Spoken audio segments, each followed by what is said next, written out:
하나님 말씀 봉독합니다. 출애굽기 33장 7절 되겠습니다. 구약성경 133쪽쯤에 있습니다. 출애굽기 33장 7절부터 11절까지 있는 말씀 우리 한 절씩 교독하고 마지막 11절은 다 같이 읽겠습니다. 모세가 항상 장막을 취하여 진 밖에 쳐서 진과 멀리 떠나게 하고 회막이라 이름하니 여호와를 앙모하는 자는 다 진 바깥 회막으로 나아가며 모세가 회막으로 나아갈 때에 각기 장막문에 서서 모세가 회막에 들어가기까지 바라보며 모세가 회막에 들어갈 때에 구름 기둥이 내려 회막문에 서며 여호와께서 모세와 말씀하시니 모든 백성이 회막문에 구름 기둥이 서 있는 것을 보고 일어나 각기 장막문에 서서 예배하며 사람이 자기의 친구의 이야기함 같이 여호와께서는 모세와 대면하여 말씀하시며 모세는 진으로 돌아오나 눈의 아들 젊은 수종자 여호수아는 회막을 떠나지 아니하니라. 아멘. 우리 인류의 역사는 하나님의 창조로부터 시작이 되었고 알 수 없는 종말의 시기에 끝을 낼 테니까 인류의 역사는 유구하다, 영원하다 그렇게 볼 수 있습니다. 그 장구한 세월 속에 인류의 역사를 그러나 기억할 만한 중대한 몇 가지 대사건들이 있습니다. 대표적인 것은 역시 그리스도의 탄생입니다. 예수 그리스도가 탄생한 그 때를 기점으로 해서 그 전을 기원전이라 이렇게 말하고 그리스도의 탄생 이후를 기원후 AD라 이렇게 말을 합니다. 한 인격체의 탄생이 인류 역사의 신기원을 이루었다라고 볼 수 있는 것입니다. 또 역사를 기억하는 아주 중요한 또 대사건이 무엇이 있습니까? 문예 부흥이라고 말하는 르네상스도 있을 수 있습니다. 또 17세기, 18세기 시작되었던 산업혁명도 인류 역사의 아주 중요한 사건입니다. 산업혁명 이전의 인류의 삶과 산업혁명 이후의 인류의 삶의 질은 천지 차이가 있으니까요. 또 최근 100년 이내에 있었던 큰 세계 전쟁들이 있습니다. 1차 대전, 2차 세계대전도 인류의 역사를 가를 만한 큰 사건입니다. 많은 젊은 세대들은 인터넷의 발전을 꼽을지 모르겠습니다. 인터넷 이전의 세대와 이후의 세대. 그럴듯하지 않아요? 우리 한국 근세 역사에서도 결정적인 사건은 역시 6.25 전쟁일 것입니다. 그래서 세대도 전전세대와 전후세대로 구분하기도 합니다. 그렇다면 그 시간을 조금 더 좁혀서 전 세계의 역사에 최근 30년 동안 가장 중요한 사건이 무엇이냐? 그런 질문에 대하여 놀랍게도 신종 코로나 바이러스 사태다. 이렇게 대답을 한답니다. 조금 너무 지나친 감이 있지 않습니까? 어떻게 인류의 역사의 중요한 때를 바이러스 감염 사태로 정할 수 있을까? 대다수의 학자들은 이 감염 사태가 끝나기는 끝날 것인지 확신하지 못합니다. 그러나 설령 종식되더라도 우리의 모든 삶의 형식들이 코로나 이전의 모습으로 완전하게 돌아가지는 못할 것이다. 그렇게 말을 합니다. 교회 지도자들도 마찬가지입니다. 한국 교회가 이 코로나 사태가 종식되더라도 그 이전의 신앙의 모습으로 완전하게 돌아가지는 못할 것이다 라고 말을 합니다. 무슨 뜻이냐면은 코로나 종식 이후에도 새로운 마음과 준비된 자세를 가지고서 우리의 신앙생활에 어떠한 변화가 올 것인지 또 그거에 맞는 적응을 어떻게 해나가야 할 것인지를 잘 대비하고 준비해야 된다라는 것이에요. 예전의 모습으로 돌아간다면 준비하고 자시고 할 거는 없겠지요. 그냥 가만히 있으면 저절로 돌아가게 되기 때문입니다. 그러나 그렇게 되지 못할 거라는 거예요. 자, 우리는 이와 같은 역사에 있어서 대전환 시대에 살아가고 있습니다. 이런 혼란과 이런 재난의 와중에 우리는 오늘 맥주감사주일과 더불어서 설립 5주년 기념일을 맞이하게 되었습니다. 지난 6개월뿐 아니라 지난 5년을 돌아보는 것뿐만 아니라 금년 후반기와 또 다른 5년, 또 다른 우리 교회의 이후의 세계를 어떻게 준비하며 대비하며 맞이할 것인가를 다시 한번 대면하는 귀중한 때를 맞이했다라는 것이에요. 우리가 이와 같은 어려운 때에 맞이한 설립기념주일이라 매우 착잡한 심정이기는 하지만 현실을 있는 그대로 받아들여야 됩니다. 그것을 직시하여야 됩니다. 자꾸 다른 곳으로서 몰라보고 외면한다고 해서 아무런 도움을 갖지 못합니다. 오늘 이 특별한 기념주일을 맞이하여서 오늘 말씀에 근거하여 그러면 우리는 어떻게 우리의 미래를 대비할 것인가? 어떠한 것들을 더 집중하며 어떠한 것들은 포기해야 될 것인가를 우리 시간 함께 짧은 시간에 살펴보고자 합니다. 하나는 하나님을 만나는 일에 더 열심을 기울여야 한다는 것이에요. 이스라엘 백성들이 애굽을 떠난 지 3개월 만에 시내산에 도착했습니다. 하나님의 예비하신 위대한 언약 10계명을 받기 위해서입니다. 거기서 모세는 10계명을 받았고 10계명뿐만 아니라 성막과 각종 제사에 대한 규례를 하나님의 뜻에 따라서 준비하기 시작했습니다. 그러다가 모세가 시내산 꼭대기에서 계명을 받고 있을 때 시내산 아래에서는 그 유명한 금송아지 사건이 터졌습니다. 모세가 산에서 내려오지 않는 것을 두려워한 나머지 이스라엘 백성들이 금으로 한 신상을 송아지 형상을 만들어 놓고 봐라, 이것이 우리를 애굽에서 인도해낸 하나님이다, 신이다, 그렇게 섬기며 예배하는 사건이 터졌습니다. 그 금송아지 사건으로 인해서 이스라엘 백성들과 하나님은 최악의 관계에 빠져들게 되었습니다.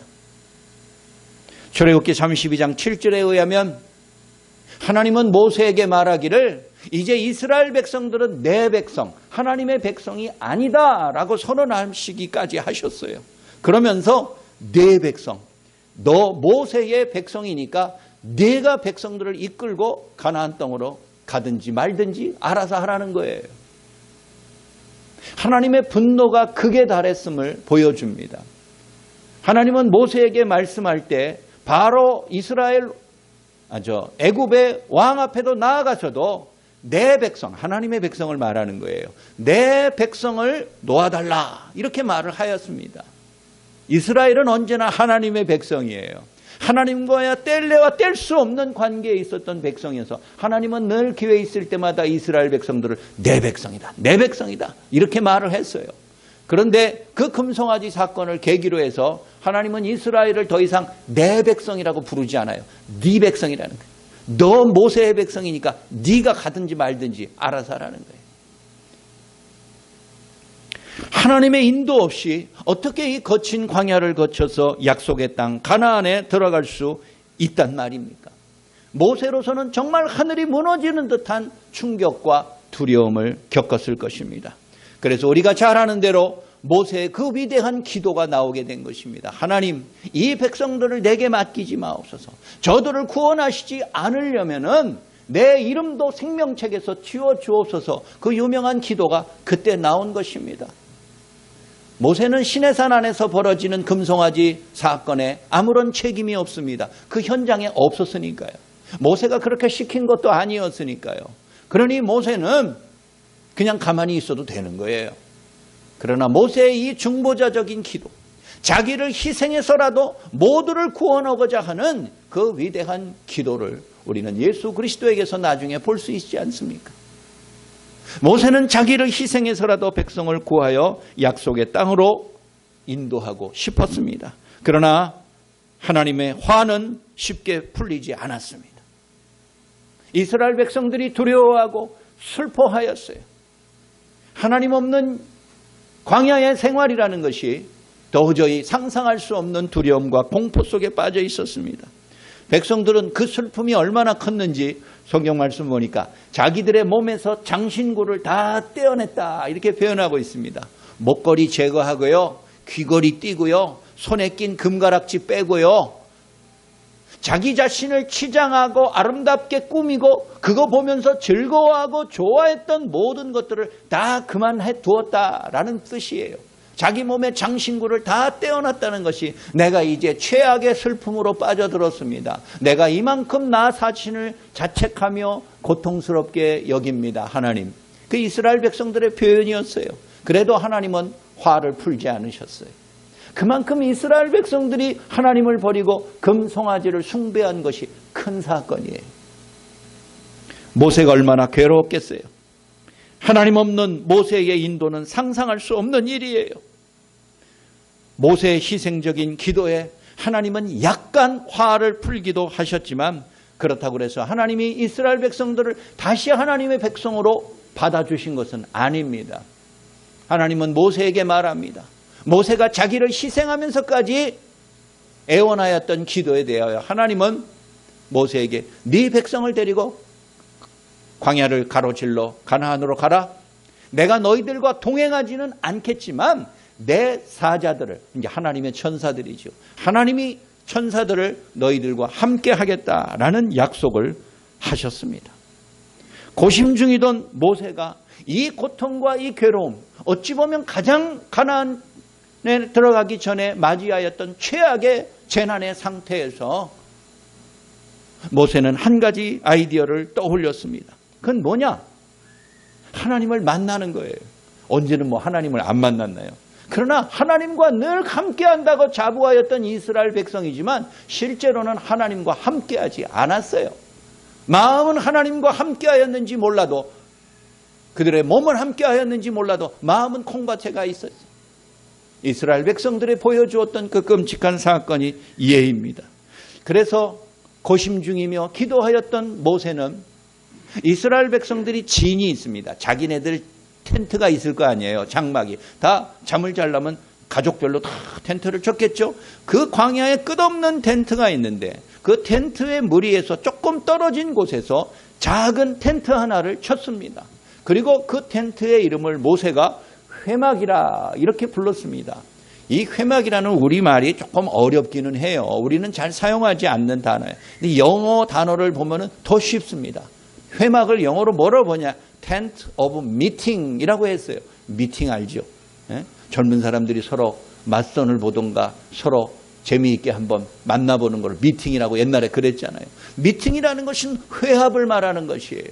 만나는 거예요. 따라서 모세가 이 텐트의 이름을 미팅하는 장소다라고 이름을 부른 것은 매우 중요한 의미가 있습니다. 만남의 장소라는 거예요. 누구와 누구의 만남입니까? 예, 당연히 하나님과 모세의 만남이요, 하나님과 이스라엘 백성들의 만남의 장소입니다. 우리 경부고속도로 타고 부산 쪽으로 가다 보면 제일 첫 번째 나오는 휴게소 이름이 뭔지 아세요? 만남의 광장이에요. 만남의 광장. 그래서 동쪽에서 오는 사람, 서쪽에서 오는 사람, 북쪽에서 오는 사람들이 그 만남의 광장에서 서로 만나서 한 차로 타고서 남쪽으로 내려가요. 그러나 모세가 만든 회막이라는 것은 서로 이 사람 저 사람 중간에 만나가지는 것으로 함께 즐거워하고 여행을 떠나기 위한 만남의 광장이 아닙니다. 주차장이 아닙니다.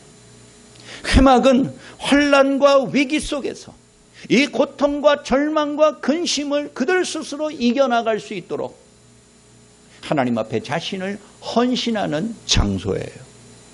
하나님을 만나라는 백성들의 헌신과 회개와 화해를 하나님 앞에 청하는 장소인 거예요. 오늘 7절 말씀을 보니까 회막은 이스라엘 백성들의 진에서 좀 멀리 떨어져 있었다라고 기록하고 있습니다. 아무나 아무 때나 쉽게 접근할 수 있는 휴게소가 아니라 그런 말이에요. 큰 마음을 먹어야 되고 간절한 심정을 가져야 되고 하나님을 만나고자 하는 기대와 열망으로 충만해야만이 갈 수 있었던 장소, 회막 만남의 장소였다. 그런 말이에요. 그러나 진실로 주를 만나기 바라는 사람들, 오늘 말씀 보니까 앙모하는 사람들은 사실은 거리가 문제가 아니에요. 환경이 문제가 아니에요. 삶의 고난과 형편과 두려움이 문제가 아니에요. 교회마다 감염자, 확진자가 나오면 떠들썩거려서 참 어떨 때는 가슴이 뛸 때가 있어요. 어떤 교회는 그 위치가 서울 어딘데 지방에 멀리 1시간 이상 떨어져 있는 곳에서 오는 환자도 확진되었다라는 것을 볼 때마다 이야, 이 교인은 자동차를 타고 1시간 이상씩 꼭 이 교회를 나올 필요가 있는가? 어떨 때는 내가 그런 생각도 좀 들어요. 그 열정이 대단하다. 나는 그 사람이 누군지도 모르고 그 교회의 형편도 잘 모르지만 그 사실 하나만으로도 참된 신앙과 믿음의 열망은 거리의 문제가 아니에요. 시간의 문제가 아니라는 거예요. 진 밖에 멀리 떨어져 있는 회막의 장소일지라도 거리가 좀 더 멀지라도 그 회막과 정반대편에 있는 사람은 아마 걸어서 몇 날 며칠을 가야 될지도 모를 만큼 떨어져 있는 회막이에요. 그러나 그 거리가 문제가 아니라 말이에요. 힘들고 괴로운 것이 문제가 아니라는 거예요. 목마른 사슴이 시냇물을 찾아 여기저기 긴 먼 장소를 헤매고 돌아다니는 것처럼 우리의 영혼의 곤고와 갈망과 낭망함을 해결하기 위해서는 거리의 문제가 아니라 장소의 좋고 나쁨의 문제가 아니라 우리가 하나님을 만나고자 하는 그분을 대면하여서만이 내 고난과 근심과 영적인 갈급함이 해결될 수 있겠다는 참된 믿음의 중요함이 중요한 것인 줄 여러분들 깨달으시기 간절히 바랍니다. 진정한 화해라는 것은 만남으로부터 시작하는 거예요. 그냥 전화 한 통화로 끝나는 것이 아닙니다. 편지 하나 보내는 것으로서 끝나는 것이 아닙니다. 우리는 끊임없이 하나님에게 대면해야 되는 것이고 하나님의 임재하는 곳을 찾아야 하는 것이고 내 옆에 계시는 하나님을 언제나 만나야 되는 그 순간 속에서 진정한 우리의 고난과 근심의 문제가 해결될 수 있을 것입니다. 사랑하는 여러분, 바이러스 사태로 얼마나 피곤하고 무기력하고 힘들고 내일에 염려스럽습니까? 그러나 숨을수록 우리의 두려움과 낙심은 더 커질 것입니다. 하나님에게 우리 자신을 드러내야 합니다. 하나님이 계신 곳으로 와야 돼요. 그래서 하나님을 만나야 돼요. 그 만남의 형식이 어떠하든 간에 하나님을 대면하지 아니하고서 우리의 이 고난의 문제를 해결할 수 없는 것임을 다시 한번 깨닫고 오늘 이 엄중한 때에 그러나 우리의 교회를 허락하신 우리 하나님의 진정한 뜻과 섭리를 잘 돌아보며 하나님의 만남의 순간이 끊어지지 않도록 애쓰고 수고하는 여러분들의 삶이 되시기를 간절히 소원합니다. 둘째는 그 만남의 모습을 통해서 진정으로 예배하는 헌신이 필요하다는 거예요. 모세가 회막문에 이를 때까지 이스라엘 백성들도 다 자기의 문에서 지켜봤어요. 모세가 회막에 가든 말든 이스라엘 백성들은 관심 없는 것이 아니에요. 하나님의 만남의 곳으로서 나아가는 모세를 모든 이스라엘 백성들도 다 뒤따르고 싶지만 회막이라 봐야 손바닥만한 곳이니 모든 사람이 다 들어갈래야 들어갈 수도 없는 것이에요. 그래서 마음의 진심으로 앙모하고 원하는 사람 일부만 모세와 함께 나아가고 이스라엘 백성들은 자기의 장막의 문에 서서 모세가 지나가는 것을 다 지켜보고 있습니다. 그들의 몸이 함께 회막으로 나아가지는 못하지만 그들의 마음과 그들의 모든 삶 전체가 하나님과의 화해와 회개를 통하여서 주님을 만나고자 하는 열망이 있었던 것이에요. 모세가 회막문에 이르렀을 때에 하나님의 영광과 임재의 상징인 구름 기둥이 그 회막 위에 임하는 것을 모든 이스라엘 백성들이 보았습니다. 그 먼 곳에 그 복잡한 것을 어떻게 알 수 있겠어요? 그러나 하늘에 구름이 기둥처럼 임재하였을 때 동서남북 아무리 먼 곳에 머물고 있었던 이스라엘 백성들도 그것을 다 볼 수 있었어요.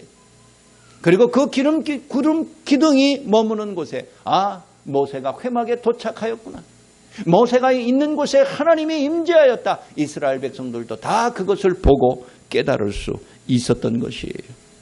그러면서 그 구름 기둥이 회막문 위에 서 있는 것을 볼 때 오늘 10절 말씀 보니까 모든 이스라엘 백성들이 빠짐없이 하나님께 예배하였더라. 오늘 우리가 읽은 10절 말씀에 그렇습니다. 모든 백성이 회막문에 구름 기둥이 서 있는 것을 보고 다 일어나 각기 장막문에 서서 예배하였다. 다 함께 동참하지는 못하지만 자기가 서 있는 곳에서 하나님을 진심으로 예배하는 것을 통해서 내가 함께 동참하는 모습을 보여주었다는 것이에요.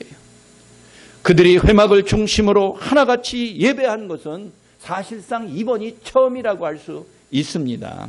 출애굽기 32장 8절에 보면은요, 시내산에서 이스라엘 백성들이 그 밑에서 광란의 축제를 벌인 것에 대하여 하나님은 이스라엘 백성들이 우상에게 예배하였다라고 경고하였어요. 출애굽기 그 앞에 나오는 32장에 보면 그렇게 표현하고 있습니다. 금송아지 우상에 대하여 저들이 예배하였다라고 표현하고 있어요. 하나님이 그렇게 표현하셨어요. 마음이 부패하고 어리석은 자들은 자기가 원하는 것을 섬기고 예배하는 것을 좋아해요. 자기의 돈이든가 권력이든가 명예든가 인기든가 인간적인 모든 자기의 소망하는 것들을 바라고 떠받들기를 간절히 원하며 살아가요.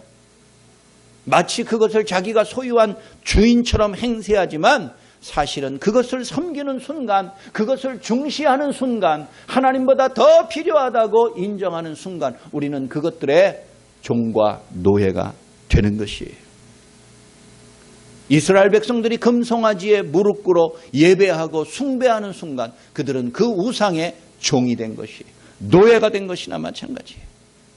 하나님의 이 같은 분노에 대하여서 모세와 이스라엘 백성들이 모두 함께 일어나서 하나님을 예배하였다라고 표현했어요. 왜 예배했습니까? 바로 얼마 전에 있었던 그 금송아지 사건에서 그들이 예배한 것이 내가 잘못되었습니다. 하나님, 내 허물과 내 죄로 인한 것입니다. 라는 것을 인정하는 표현이에요. 금송아지에 예배하였던 것이 잘못됐다는 것을 인정하여 하나님을 새롭게 예배한 것이에요. 이스라엘 백성들이 모두 함께 동참하여 예배하였다는 것이 바로 그만큼 중요한 일이 되는 것입니다. 하나님을 신뢰하고 의지하는 믿음의 표현은 무엇입니까? 예배입니다. 우리 신앙생활에 예배 드리는 것만 있습니까? 아니죠. 예배 말고도 다른 교제가 있고 전도가 있고 봉사가 있고 무엇이 있고 다 많아요. 그러나 하나님 앞에 드리는 이 믿음의 행위인 예배를 제외한 모든 종교적인 영적인 행위를 다 합쳐도 예배로 하나님을 찬양하는 것보다 더 중요하고 능가할 수 있는 것은 아무것도 없어요. 우리가 이 코로나 사태 초기에는 신천지 집단에 대한 국민적인 공분이 있었어요. 그러나 몇 달이 지난 지금 이제는 온 국민들의 관심이 온통 우리 같은 정통교회나 기성교회들에 쏠려 있습니다. 그러다 보니까 우리가 알지 못하는 저 먼 곳에 어떤 교회에서 확진자가 몇 명 나온 것에 대하여서도 우리도 위축되고 우리도 움츠러들 수밖에 없어요. 모이는 것조차 눈치 보며 피할 때가 참으로 많습니다. 어찌 보면 그 교회도 피해자예요. 그 교회의 교인이 어디선가 감염이 되어서 교회 예배에 참석했다가 몇몇 신자들이 함께 확진 판정을 받는 일들을 겪게 되는 것이지요. 다른 어떠한 곳에서 일어나는 확진자의 발생하고 사실은 교회도 똑같은 거예요. 그런데 교회 이름만 대문짝만하게 나오고 지역교회의 확산이 악화 일로되었다는 등 여러 가지 좀 과장된 표현들로 인하여서 마음이 무거울 때가 많습니다. 그러나 신앙의 본질을 모르는 불신자들의 입장에서는 모이는 게 뭐 그렇게 중요하고 대수냐. 집에서 그냥 TV로 설교 한 편 보고 마는 되는 것이지. 그렇게 생각할는지 모르겠어요. 그러나 신앙의 핵심 가운데 하나는 모두 같이 모여 예배하는 거예요. 내가 고백하는 신앙을 옆에 있는 사람이 같이 고백하는 게 그게 예배의 본질이에요. 그 사람이 믿는 하나님이 내가 믿는 하나님과 똑같은 분이라는 것을 인정하고 깨닫는 것이 예배의 중요한 본질이요 신앙의 핵심이라는 거예요. 왜냐? 교회는 공동체이기 때문에 그래요. 함께 모여서 한 몸을 이루는 공적인 집단으로서의 교회이기 때문에 그런 것입니다. 교회라는 것은 각자의 이익을 도모하기 위한 집단이 아니라 하나님을 예배하고 찬양하기 위하여서 모이는 신앙의 단체인 것입니다. 우리는 교회가 설립된 지난 5년 동안 매주 모였습니다. 아니 한 주에도 여러 차례 공적으로 모였습니다. 그리고 하나님을 예배했습니다. 그것이 신앙의 본질이고 또한 사명이에요. 제가 우리 교단에서 본부에서 발행하는 신문이 있습니다. 일주일에 한 번 오는 신문을 이렇게 보다가 지난 주간에 그 신문의 한 기사를 읽으면서 새로운 사실을 알았어요. 그게 뭐냐? 부산에 있는 대부분의 교회들이 올해로 설립 70주년을 맞이했다는 거예요. 왜 하필 부산에 그럴까? 왜 하필 70주년인가? 이런 의구심이 생겼어요. 그러다가 그 기사를 쭉 읽어가다가 그런 일이 있었구나. 우리 교회는 오늘 5주년을 맞이했는데 부산에 있는 상당한 수의 교회들이 설립 70주년을 맞이했대요. 70년 전에 무슨 일이 있었죠? 6.25 전쟁이 있었어요. 전쟁으로 인하여서 많은 기독교인들이 부산으로 피난 내려갔을 때 그 부산은 얼마나 많은 사람들로 북새통을 이뤘겠어요. 그 수많은 사람들이 전부 다 입이 하나씩 있는데 그걸 먹여야 되니까 얼마나 먹고 사는 게 힘들었겠어요. 우리는 그 시절을 대부분 다 기억하지 못하지만 상상할 수 있어요. 먹고 살기 얼마나 바빴겠어요. 다른 지역에서 이주 와서 집 한 칸 없고 땅 한 평 없고 몸 제대로 늘 만한 곳이 없었던 그 대부분의 피난민들이 가장 먼저 한 것이 그들의 교회를 세우는 것이에요. 그들의 고향에서 섬겼던 그 교회가 다 파괴되고 폐쇄되고 불타 없어졌더라도 그 피난 내려와서 먹고 살기도 바쁜데 그들은 모여서 교회를 하나 세우고 둘 세우고 셋을 세워서 부산 영도 지역에 가면은 교회가 부산 영도 제7교회라는 것이 있더라고요. 그 말은 부산 영도 제1교회가 있었다는 것이고 2교회가 있었다는 것이고 5교회, 7교회가 있었다는 거예요. 교회를 하나 세울 때마다 그들은 마음속에 하나님을 예배하는 것을 간절하게 행하였어요. 그대 모든 인간이 먹고 사는 게 가장 중요한 문제 아니에요. 그러나 그거보다 더 중요하게 여겼던 기독교인들의 자세가 있었습니다. 그것은 무엇이냐? 함께 모여 예배하는 거예요.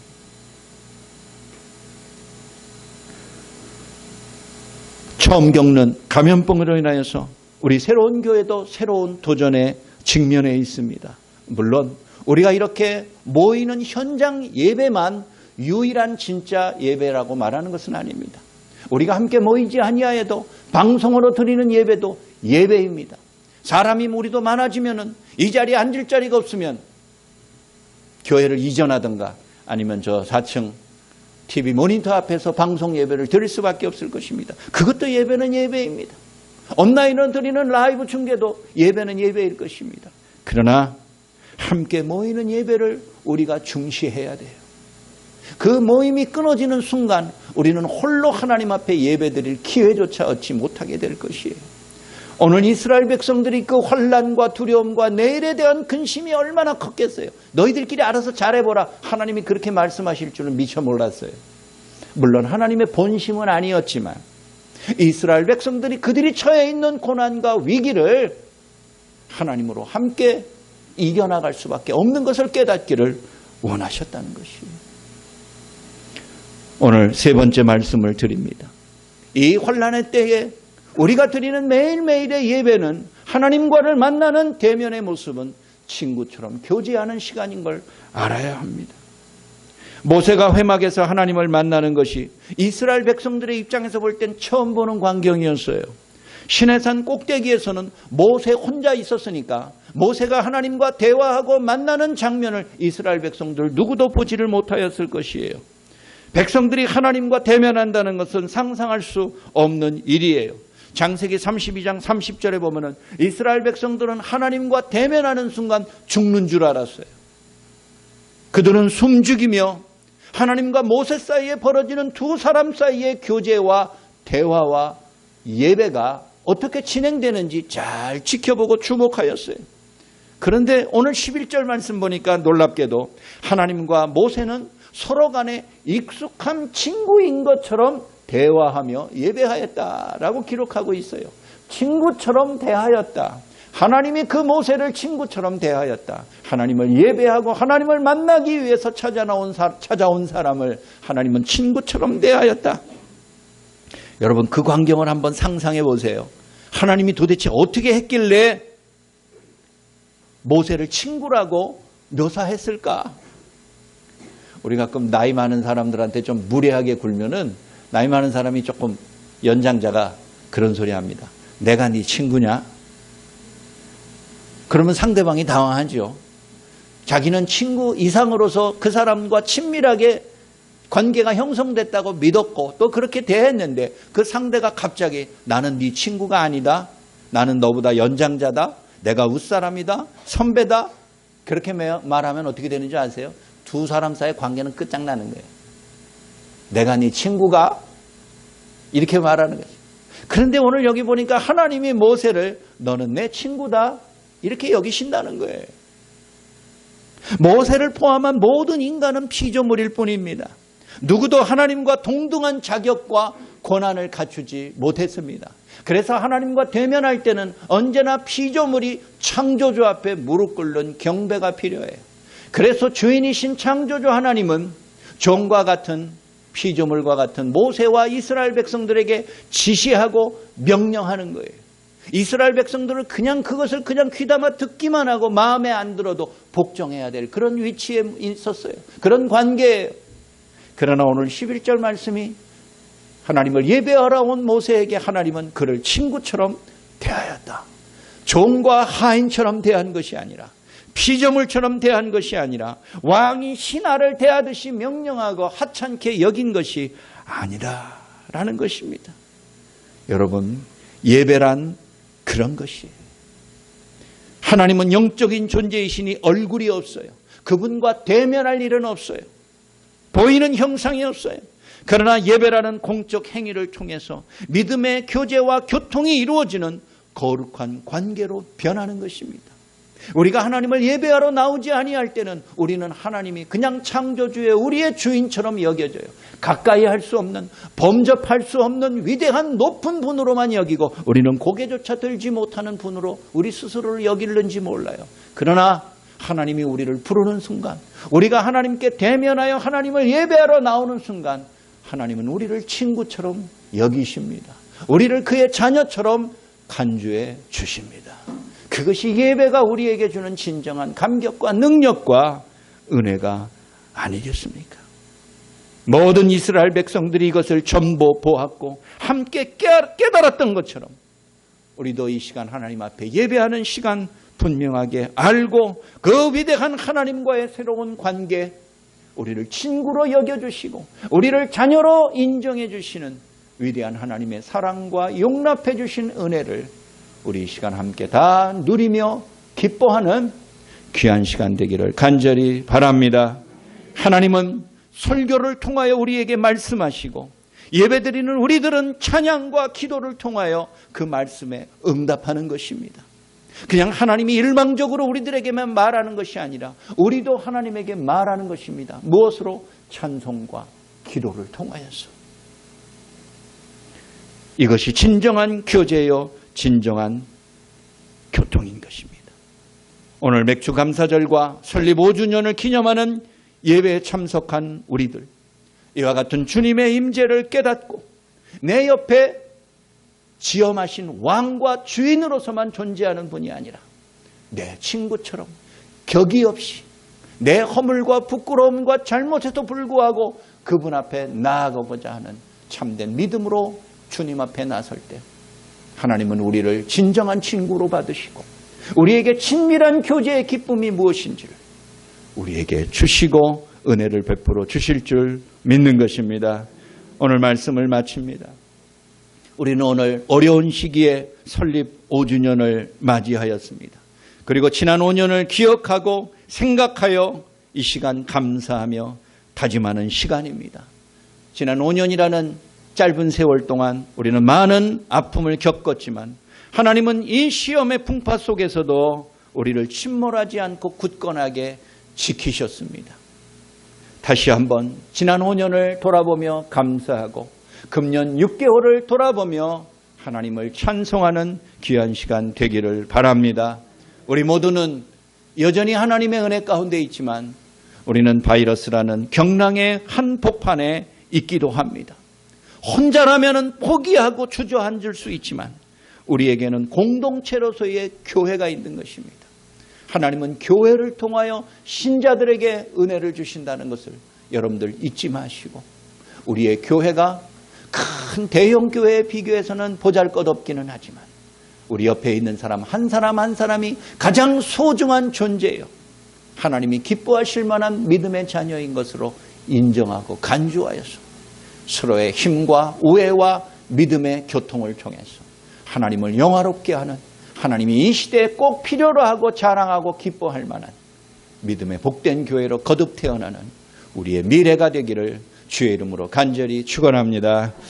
자비로우신 아버지 하나님, 은혜를 생각하며 감사합니다.